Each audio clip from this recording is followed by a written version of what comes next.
এই জাওদাঙ্গা পঞ্চায়তৰ আজি আমাৰ ৰাজহুৱা সভাত উপস্থিত আমাৰ এই সভাখন পৰিচালনা কৰা সভাপতি ডাঙৰীয়া, আমাৰ আপোনালোকৰ অতি শ্ৰদ্ধাৰ আদৰৰ প্ৰাক্তন বিধায়ক মতিউৰ ৰহমান মণ্ডল ডাঙৰীয়াকে প্ৰমুখ্যে কৰি এই মঞ্চত বহি থকা বিশিষ্ট ব্যক্তিসকল আৰু বিশিষ্ট আমাৰ পদবীধাৰীসকল আৰু মোৰ সন্মুখত বহি থকা জ্যেষ্ঠ ব্যক্তিসকল আৰু মোৰ বন্ধুসকল আৰু আইসকল,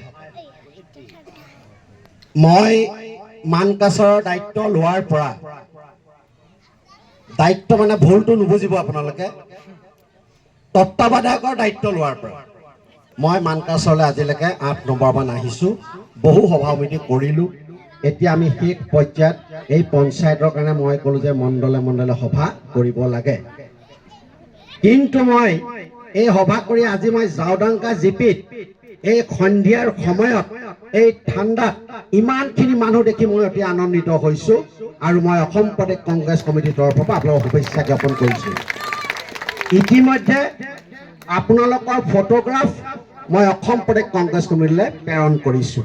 ইয়াৰ পৰা তেখেতসকলক মই সদায় মিটিঙৰ ফটো দি থাকোঁ, তেখেতসকলে সদায় মোক ভাল বুলিয়ে কৈ থাকে, গতিকে এইখন ফটো দেখি তেখেতক আৰু আনন্দিত হ'ব সভাপতি ডাঙৰীয়া।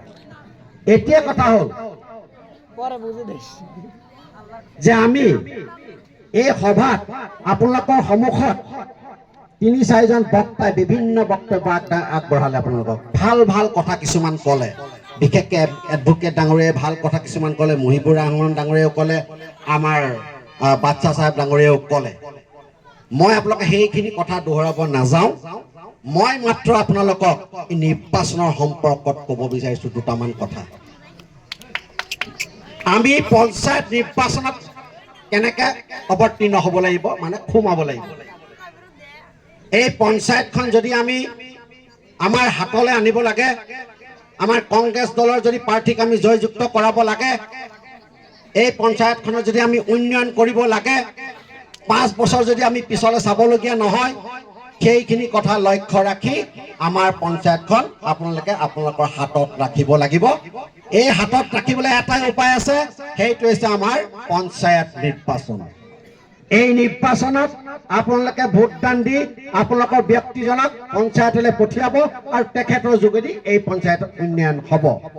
এতিয়া কথা হ'ল যে আমাৰ এখন পঞ্চায়তত 10টা ৱাৰ্ড আছে। এই 10টা ৱাৰ্ডত এটা ৱাৰ্ডত এজন ৱাৰ্ড মেম্বাৰ থাকিব। এই পঞ্চায়তখনৰ এজন আঞ্চলিকৰ সদস্য থাকিব।